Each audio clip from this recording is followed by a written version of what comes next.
Tonton video ini sebelum kalian memutuskan untuk membuat kolam koi di rumah kalian.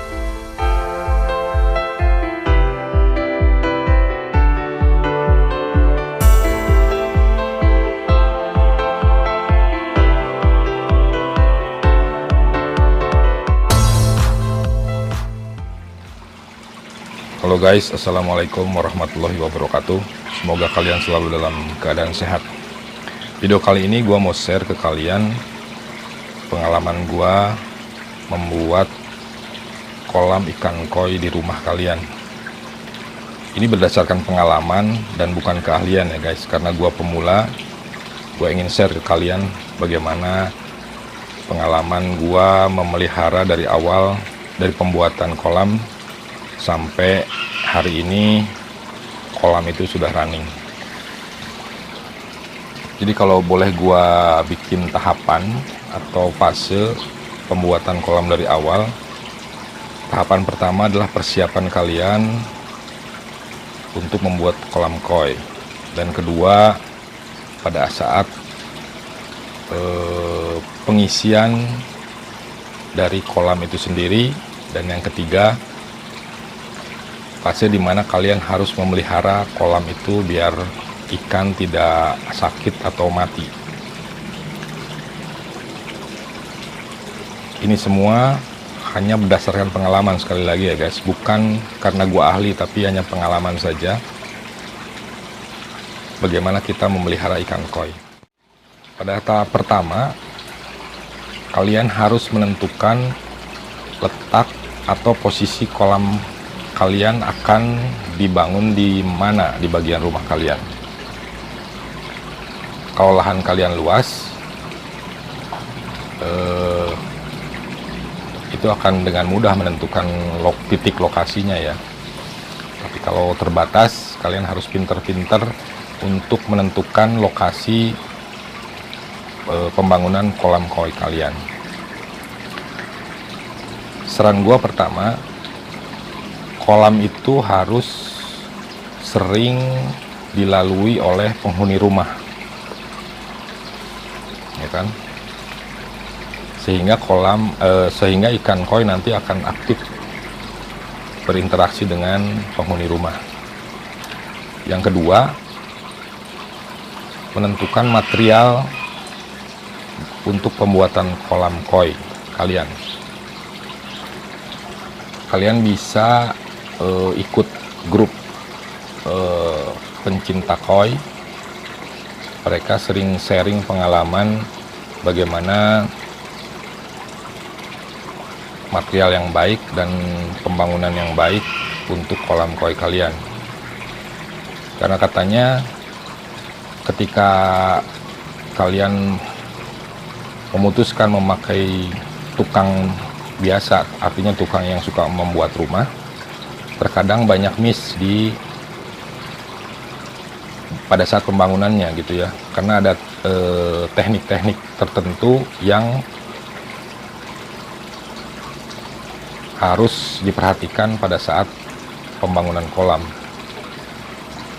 Tentunya kalian bisa aja pakai tukang biasa, asal kalian memahami atau mengetahui teknis-teknis pembuatan kolam, mulai dari penanaman pipa-pipanya, perpipaannya, sampai ke skenario aliran air dari kolam koi kalian. Ini jadi penting karena banyak yang gua baca di grup itu, banyak yang gagal membuat kolam koi karena tidak memperhitungkan hal-hal teknis seperti ini. Beberapa hal di kolam koi gua pun termasuk ada beberapa yang tidak maksimal gitu ya. Kayak sudut-sudut yang seharusnya dibikin melengkung, gua masih bikin siku gitu ya. Sehingga itu mempengaruhi juga walaupun tidak begitu banyak. Kemudian besaran atau luas kolam koi kalian. Kenapa ini harus dipertimbangkan dari awal? Tentunya ketika kalian memutuskan untuk membuat kolam koi, kalian sudah punya gambaran atau kalian harus punya gambaran ikan sebesar apa yang akan kalian tanam di kolam itu. Jadi kalau kolamnya kecil, ya mau tidak mau kalian harus tanam ikan koi yang kecil gitu ya. Kalau langsung kalian beli yang besar, pengalaman gua sih menjadi kurang bagus ya guys. Samping itu ikannya juga jadi kasihan, terlalu sempit kolamnya. Di tahap persiapan ini juga kalian harus betul-betul memiliki pengetahuan secara detil kolam kalian akan gimana nantinya. Misalnya hal yang sepele aja, ketika banyak orang yang membuat kolam tidak memperhitungkan nanti akan dicat atau tidak.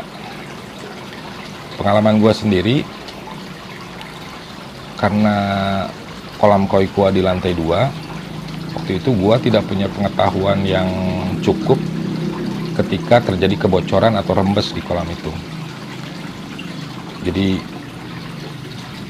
bagaimana jika terjadi hal seperti itu, gua belum paham betul waktu itu, sehingga proses pembuatannya menjadi lama. Karena gua coba isi air, ada yang rembes lagi, isi lagi masih rembes. Akhirnya gua menemukan salah satu cat yang bisa membuat kolam koi gua nggak rembes.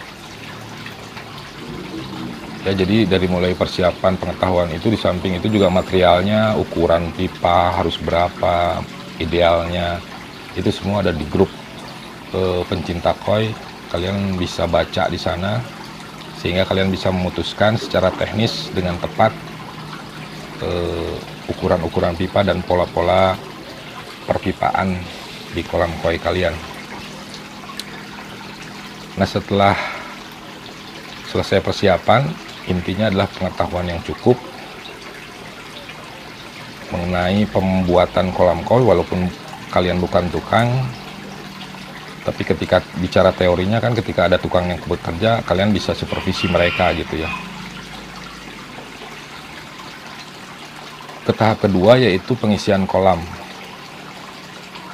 Nah, ini yang agak riskan bagi kita pemula, karena kebanyakan dari kita ketika kita melihat kolam koi yang bagus, kita pengen cepet-cepet mengisi ikan kita.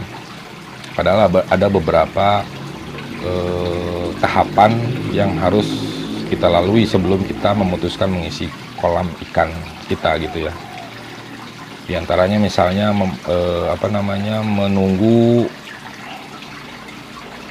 cat kolam kita betul-betul kering, atau kita juga harus memastikan bahwa filter kolam kita betul-betul sudah bekerja, sehingga air yang diputarkan di dalam kolam itu memang betul-betul bersih.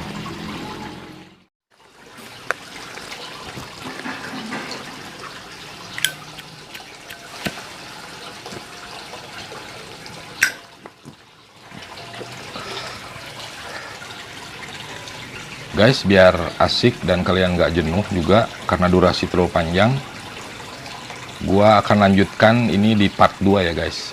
Jadi kita baru pada fase persiapan dan sebagian fase pengisian kolam. Jadi tunggu video gua berikutnya. Terima kasih udah nonton video ini. Assalamualaikum warahmatullahi wabarakatuh.